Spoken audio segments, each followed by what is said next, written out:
IPL रे एक बड़ खबर बदली रे चेन्नई सुपर किंग रो अधिनायक। आज आईपीएल रे एक बड़ धरणर अदल बदल होइथिबा बेले महेंद्र सिंह धोनी चेन्नई सुपर किंग रो अधिनायक छाड़िछंती।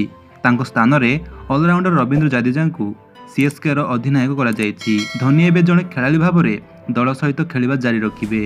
एथर सीएसके रविंद्र जडेजा और धोनी समेत 4 जण खेलाड़ी को किनिथिला।